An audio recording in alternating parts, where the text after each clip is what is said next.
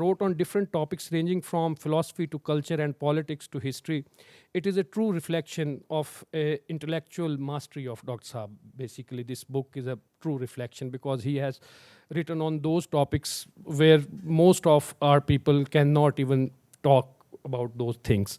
So the book has 66 chapters, on various topics. It has, insightful chapters on all sensitive issues on which majority of our writers do not write or do not dare to write.